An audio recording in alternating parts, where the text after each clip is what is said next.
সমস্ত দর্শক বন্ধুদের জানাই নমস্কার।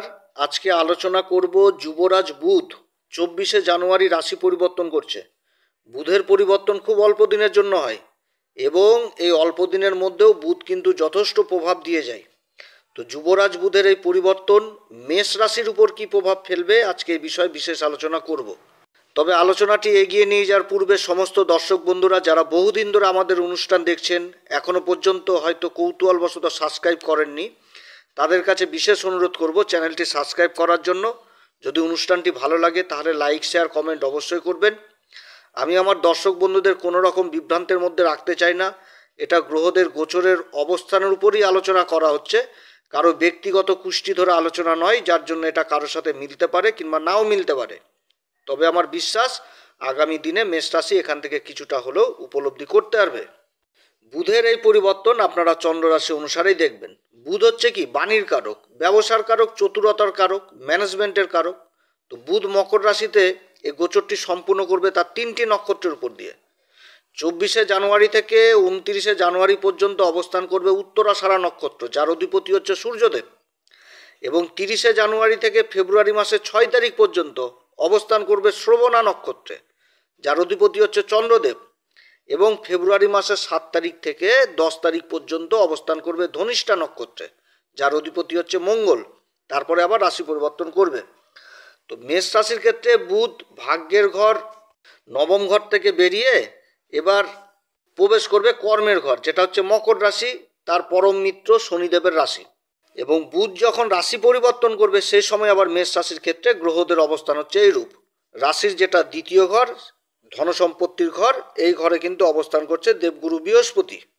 রাশির তৃতীয় ঘর যেটা মিথুন রাশি, এই ঘরে অবস্থান করছে এই মেষ রাশির অধিপতি মঙ্গল, তবে রয়েছে হচ্ছে বক্রী অবস্থায়, এবং রয়েছে হচ্ছে দেবগুরু বৃহস্পতির নক্ষত্র পুনর্বসু নক্ষত্রে।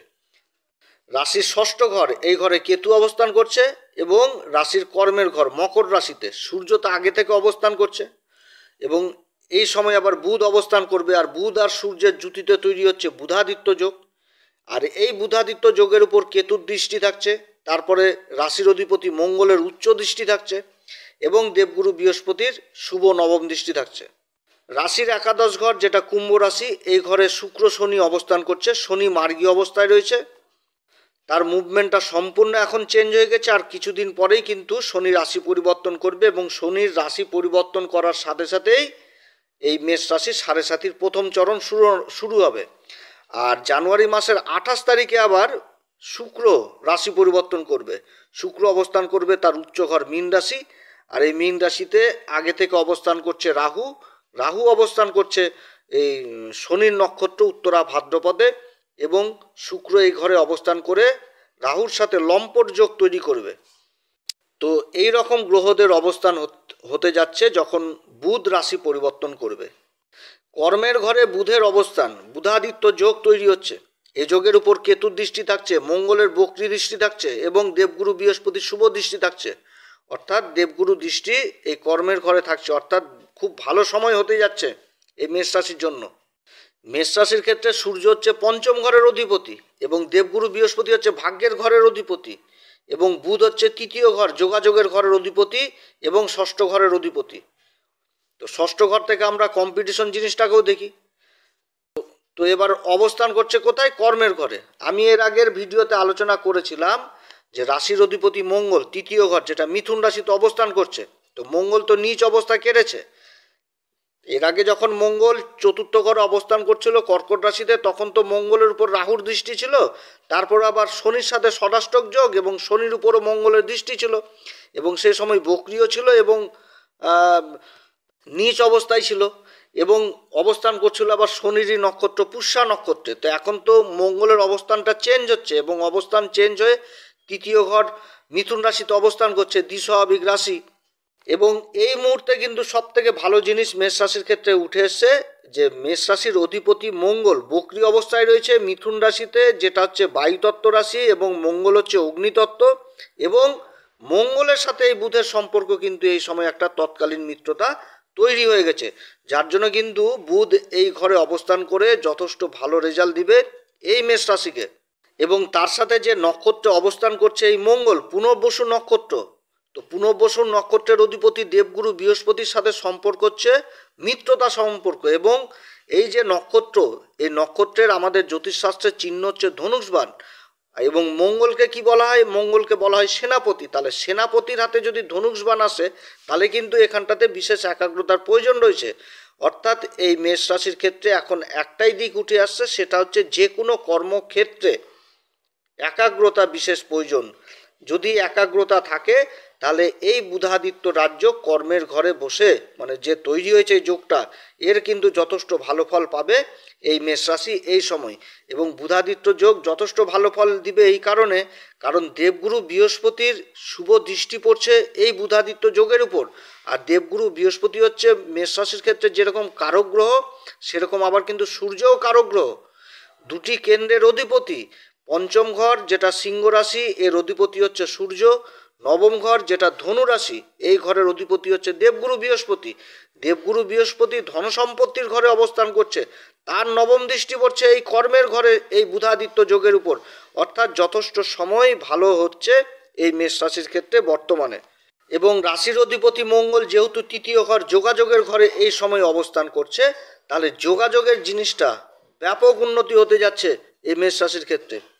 যুবরাজ বুধ 24শে জানুয়ারি থেকে 29শে জানুয়ারি পর্যন্ত অবস্থান করবে উত্তরাষাঢ়া নক্ষত্রে, এবং এই সময় সূর্য আবার অবস্থান করবে শ্রবণা নক্ষত্রে। উত্তরাষাঢ়া নক্ষত্র হচ্ছে সূর্যের নক্ষত্র, আর সূর্যের সাথে জুতি তৈরি করছে, তো সূর্য আবার অবস্থান করছে শ্রবণা নক্ষত্র, চন্দ্রের নক্ষত্র। আর চন্দ্র হচ্ছে এই মেষ রাশির ক্ষেত্রে চতুর্থ ঘরের অধিপতি, এবং এদের মিলিত দৃষ্টি ওই চতুর্থ ঘরে পড়ছে। সূর্য আর বুধের মিলিত সপ্তম দৃষ্টি তো চতুর্থ ঘরে পড়ছে, এই কর্কট রাশি সুখের ঘরে।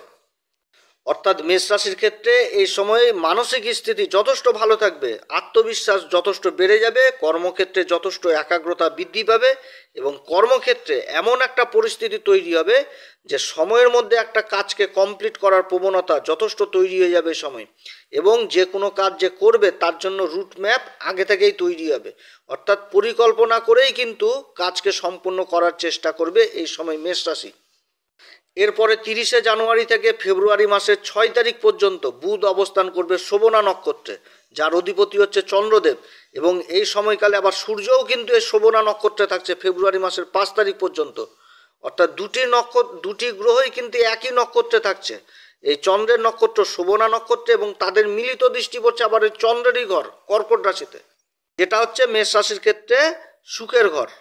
এই সময়কালে কর্মক্ষেত্রে আত্মবিশ্বাস প্রচণ্ড ভালো জায়গায় থাকবে, যে কোনো কাজ করতে গেলে আত্মবিশ্বাস বেড়ে যাবে, একাগ্রতাও বেড়ে যাবে, কারণ চন্দ্রমা হচ্ছে কি মন, আর সূর্য হচ্ছে কি মানে আত্মা, এক কথায়। তো তাহলে কি হচ্ছে, আত্মবিশ্বাস যথেষ্ট বেড়ে যাবে। এবার বুধ হচ্ছে কি বাণীর কারক, তাহলে কি হবে এখানটাতে, যে এই সময় মুখের বাণী জাদুর মতন কাজ করবে। কর্মক্ষেত্রে যোগাযোগের ক্ষেত্রে এই সময় মুখের বাণী মেষ রাশির জাদুর মতন কাজ করবে, কারণ সূর্য হচ্ছে রাজা আর বুধ হচ্ছে কি বাণী। তাহলে রাজা যদি কাউকে কথা দেয় তো সেই কথার তো রাজা কোনো সময় খিলাপ করবে না, সেরকম আবার রাজাকেও যদি কেউ কথা দেয় তাহলে তো তারও খিলাপ হবে না।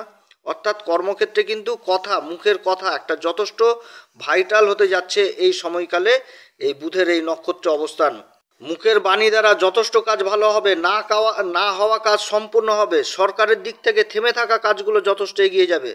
মেষ রাশির পিতা মাতারা এই সময় সন্তানের প্রতি যে দুশ্চিন্তা করছিল সেই দুশ্চিন্তাও কম হবে, এবং সন্তান যে কর্ম করবে সেই কর্ম কিন্তু উন্নতির যোগ রয়েছে। যারা সরকারি কিংবা বেসরকারি কাজের চেষ্টা করছেন তাদের কর্মলাভের সম্ভাবনা থাকছে।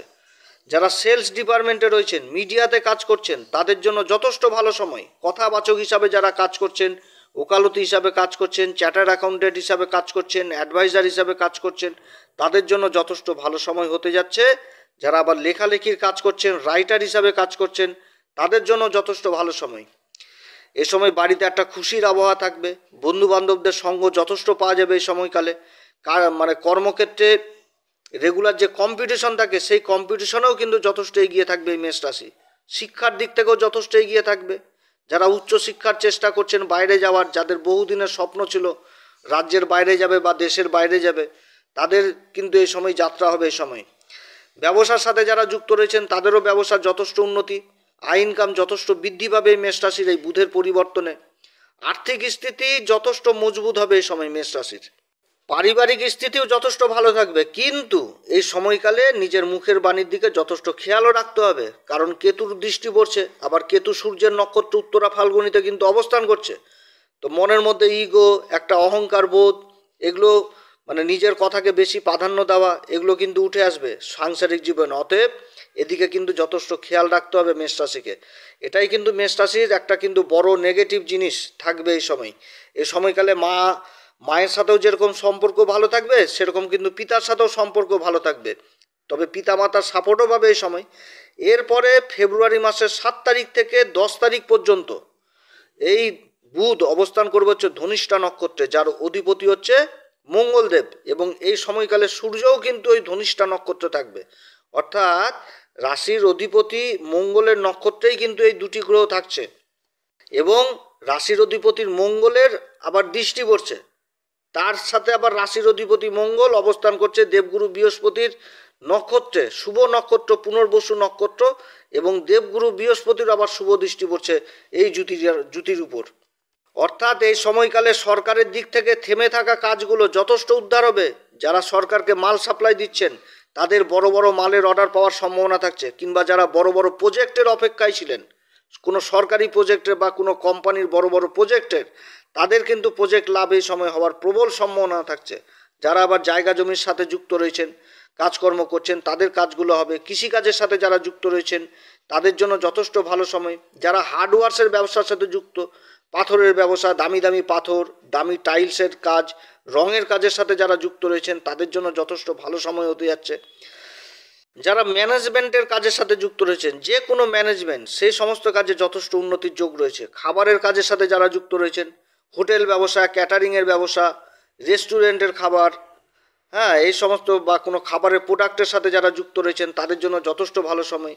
যারা বড় বড় বিল্ডিংয়ের কাজে যুক্ত রয়েছেন, যে কোনো মানে কনস্ট্রাকশনের কাজে, তাদের জন্য যথেষ্ট ভালো সময়। যারা ইঞ্জিনিয়ারিংয়ের কাজে যুক্ত রয়েছেন, বড় বড় ব্রিজ বানাচ্ছেন, রাস্তাঘাট বানাচ্ছেন, তাদের জন্যও যথেষ্ট ভালো সময় হতে যাচ্ছে এই সময়কাল। যারা ব্যাংকিং সেক্টরে জড়িত রয়েছেন তাদের জন্য যথেষ্ট ভালো সময়। প্রমোশনের প্রচণ্ড প্রবল সম্ভাবনা থাকছে। সরকারি কিংবা বেসরকারি কর্মচারীদের কর্মক্ষেত্রে দায়িত্ব বাড়বে এই সময়। সোশ্যাল মিডিয়াতে যারা অ্যাক্টিভ রয়েছেন তাদের জন্য যথেষ্ট ভালো সময়। শেয়ার মার্কেট, তবে শেয়ার মার্কেটের দিক থেকে যথেষ্ট ধীরে সুস্থে থাকতে হবে, কারণ বক্রী মঙ্গলের দৃষ্টি সূর্যের উপর পড়ছে। সূর্য হচ্ছে এই পঞ্চম ঘরের অধিপতি, আর এই পঞ্চম ঘর থেকে কিন্তু শেয়ার মার্কেট জিনিসটাকে দেখা হয়, এবং এই সূর্যের উপর কেতুরও দৃষ্টি থাকছে। অতএব এই সময়কালে যেটা ডিসিশন নেবে সেটা কিন্তু ধীরে সুস্থেই নিতে হবে। যারা সেনাবাহিনীতে রয়েছেন বা প্রশাসনের উচ্চ পদস্থ যারা অফিসার, তাদের কিন্তু রেয়ার অ্যাওয়ার্ড পাওয়ার প্রবল সম্ভাবনা থাকছে এই সময়। কিংবা প্রশাসনের গোপন কার্যে, যেগুলো সিআইডি সিবিআই এই সমস্ত কাজ হয়, যেগুলো কাজগুলো সমাজের সামনে আসে না প্রশাসনের দিক থেকে, এই সমস্ত কাজেও যথেষ্ট উন্নতির যোগ রয়েছে। তবে এই সময়কালে সব থেকে মাইনাস দিক উঠে আসছে এই মেষ রাশির ক্ষেত্রে, সেটা হচ্ছে মনের মধ্যে জেদ, ক্রোধ, একটুতে অধৈর্য, এগুলো কিন্তু উঠে আসবে। বাঘ বিতণ্ডা যেন না হয় কারোর সাথে, যে নিজের সামনে থাকা ব্যক্তি কোনো সময় যেন মুখের কথাতে অসন্তুষ্ট না হয়, এদিকে কিন্তু খেয়াল রাখতে হবে। এবং এই সময় কিন্তু কোনো রকমভাবে কারোর সাথে যেচে শত্রুতা করা যাবে না।